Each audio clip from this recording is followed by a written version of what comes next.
Hi everyone, welcome back to the next episode of my travel diary series in Japan. So on this day of our travels, we went to an airshow in Ishikawa at the Komatsu Airbase. Now the Komatsu Airbase is the location of the Japanese Air Self-Defense Force, and every now and then they hold an airshow. So the Komatsu Airbase is located a couple of hours away from where we've been staying in Fukui. So it was a bit of a drive, so we decided to leave pretty early in the morning. Now, because we were going to be spending the whole day at the airshow, I didn't really film much on the way to the airshow. There wasn't really a lot going on anyway. It was just about a 2-hour drive to get there. But as we got closer to the Komatsu Airbase, we realized that we probably didn't leave quite early enough. Basically, every single car park that we went past on the way there was just completely full. Every single one of them had like a staff member standing out the front of it that was basically just waving people past. And this was happening for kilometers away from the actual airbase because everyone was going in preparation for it. So we ended up finding a park that was about 2 kilometers away from the actual airbase. So we just walked the rest of the way. It wasn't really that far. The parking space that we found seemed like it was maybe like a temporary one specifically for the airshow because it was really just a patch of grass with car parks painted on it. And as we were walking to the airshow, you could just see thousands of cars just parked and people camping out the front of their cars with their chairs and everything set up and their tripods and their cameras. And I was actually quite surprised because I don't really go to that many air shows. In fact, this is probably the second one I've ever been to. The first probably when I was maybe like 5. So it was pretty interesting to see just how many people really get into going to air shows. So while we were walking to the airbase itself, we could see a few test flights of some of the jets that they were going to be showing off. It was pretty surprising as well to see just how quickly these things get out of your view. It seems like you take your eyes off it for a second and the next thing you know it's just a speck in the sky.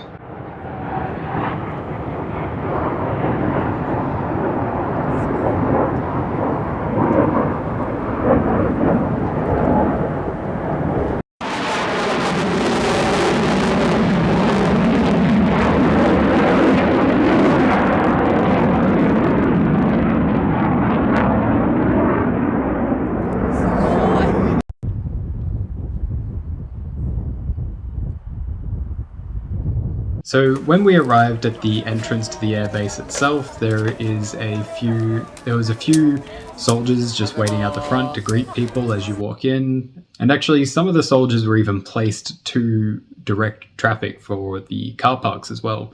One of them we actually stopped and spoke to. He'd actually been directing traffic at this particular parking lot that was just completely full since about 4 a.m. When we got inside the airbase, there was a few more test flights going on, and there wasn't really many people in sight at that point in time.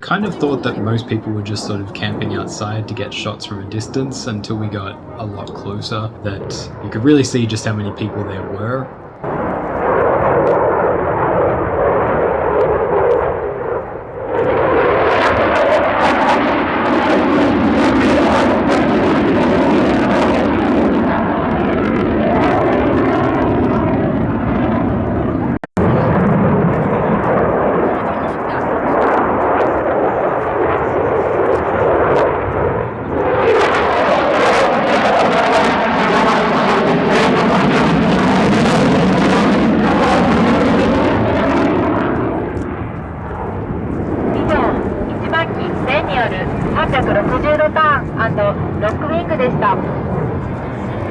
次に2番機ジャスティンによるハイスピードパスハイレートクライムです。 So it wasn't until we got a little bit further into the Komatsu airbase that I realized just how big the crowd was, which I mean was pretty obvious with how many cars there were and how packed all of the parking was. But the shocking part was that the crowd that was there when we arrived was actually really small. Towards the middle of the day, this crowd grew quite a lot, and very quickly. There was probably maybe 5 times the amount of people by midday than there was at this point. Now, unfortunately, because I'm not really the type of person that normally goes to air shows, I don't really know much about any of the aircrafts. So my knowledge on this particular topic is pretty much non-existent. In saying that, I had a blast on this particular day, and it's something that I definitely would like to do again.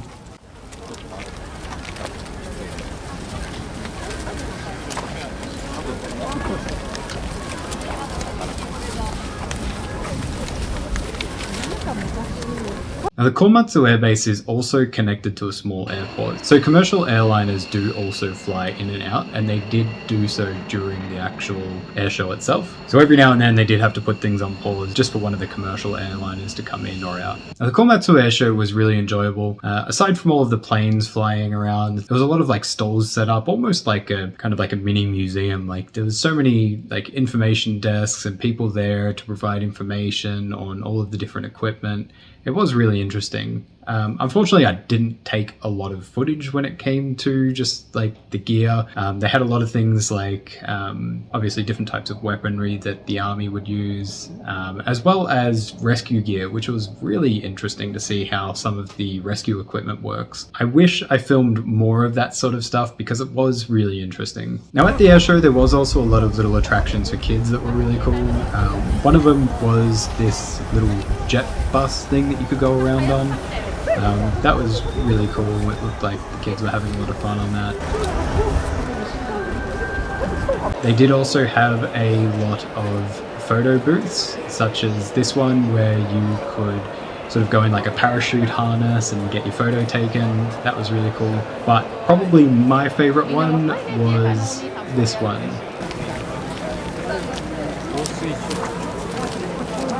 So at the fire truck that was stationed there, they had like a little setup where you could get dressed up in the Japanese firefighter outfits and get your photo taken and stuff like that. And it was really, really cute to see the kids dressed up in these little Japanese firefighter outfits. Japanese fire trucks in general and their outfits look very, very different from how they do here in Australia. So that was quite surprising in itself, but seeing these little tiny uniforms was just the cutest thing. Now, I did also try on the firefighter outfit as well. My wife filmed me while I stumbled into the outfit. Now, I will also mention that on this particular day, it was really sunny and it was quite hot. Putting on this firefighter outfit probably wasn't the best decision because it was very warm in there, but it was also really cool. I had a very fun time. It was really enjoyable to put it on and get photo taken.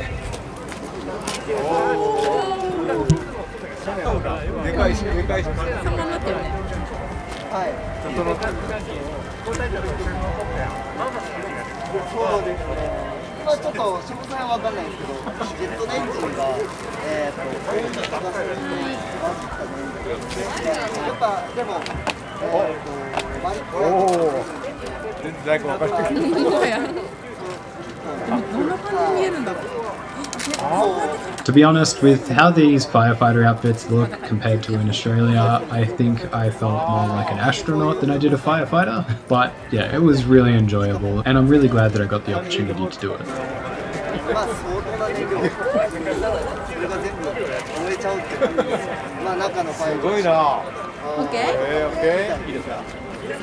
So after the firefighter station, we saw that there was an area set up to get in line to go onto a C2 transport aircraft. Now, the only reason that I know that that's what it's called is because of the sign out the front of it. I have no idea when it comes to all of these aircrafts and their names and everything like that. I wish I did know more because it was very interesting, but yeah. Now this line itself, it looked quite long, but it actually went very quickly because it was pretty much continuous the whole way through. As you can see here with me walking onto the aircraft, it kind of just loops around to the front of the aircraft and then comes back. So the line was very continuous. Now, I did have to actually silence the video at this point because there was music playing in the background, and just for copyright reasons, I didn't want to risk it with YouTube. Now, the song that was actually playing in the background was Shukufuku by Yaosobi, which I believe in English is called The Blessing, but don't quote me on that one. It did feel like a very fitting song. I really enjoyed listening to it while walking through here.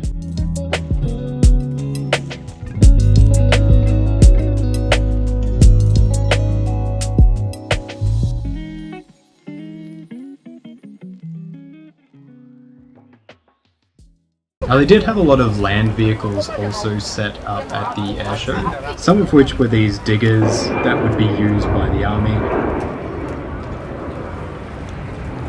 As well as this vehicle. Now I'm not 100% sure what this one would have actually been used for, to be honest, so if you know, maybe mention it in the comment section. Now they did also have a lot of these other army vehicles, which I believe are anti-aircraft as well as anti-rocket defense vehicles.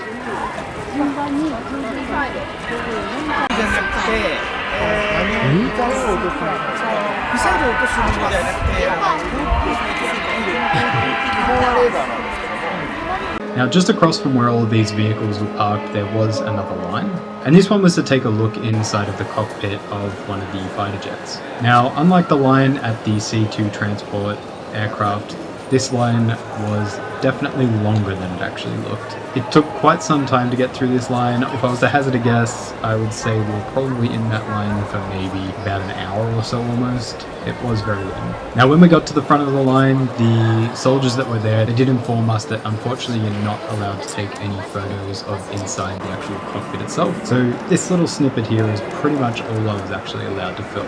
And the reason for that is due to security reasons. So after we saw the inside of the jet, we did hurry outside because while we're actually in line, the next portion of the airshow had actually already started, but it wasn't too far into it luckily. Now this section of the airshow was for the aerial acrobatics. Now this is actually my father-in-law's favourite part of the airshow. He really enjoys watching the aerial acrobatics. I figured I would just let this part play out so as you can just watch and enjoy it. Now I did get to film quite a bit of the acrobatics portion of the airshow, so I hope you enjoy this footage.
of the aerial acrobatics show, he is attempting to draw a love heart in the sky. Now, it was a little bit windy, so it did come out just a little bit distorted, but it was still very impressive, especially with how big it was.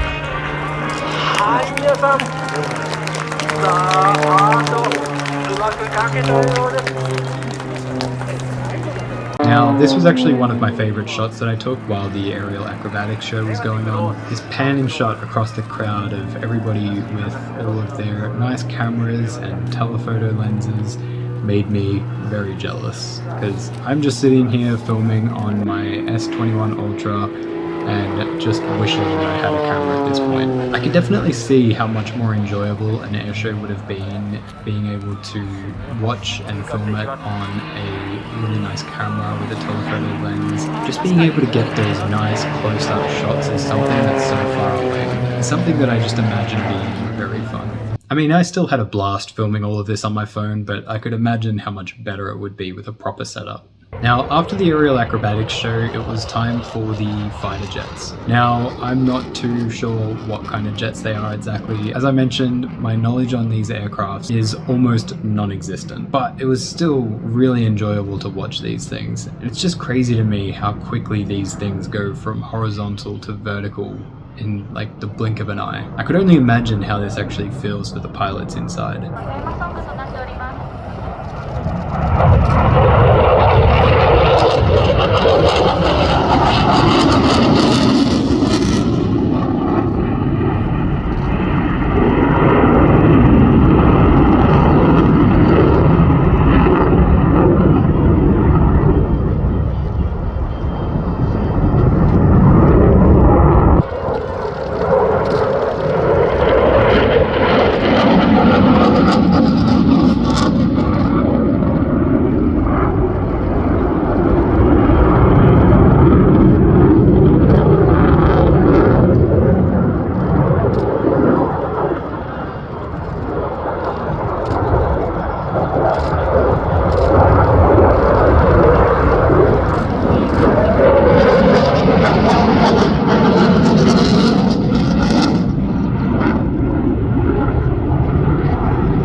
Now in this particular shot, these two jets that were flying side by side only had about a meter between them both.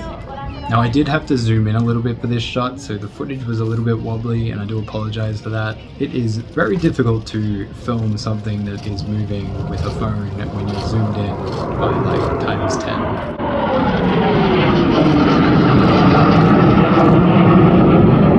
Overall, this was a really enjoyable day, and there was a lot of things that I did forget to film, such as the different little stations set up for giving people information about the different things and the different gear and equipment that they use, as well as the food stalls that they had. There was a lot of street food there, which was really good. And also, one of the other things that I was very surprised to see was that there was actually an idol group on the runway, which I completely forgot to film, and they were there greeting all of the pilots after they landed and doing like a little show. It was very different and not something I think we would really see here in Australia at all. So that was pretty much it for today's video. I really do hope that you enjoyed it. Now, in tomorrow's episode of the Travel Diary, we'll be going to the Fukui Dinosaur Museum, so I really hope that you look forward to that. That was very enjoyable. If you've ever been there before, it did actually recently undergo a lot of renovations, so there was a lot of new attractions, and it was very, very enjoyable. And it was probably one of the best museums I've ever actually been to. I really enjoyed myself there. So yeah, I hope to see you in the next one. Bye.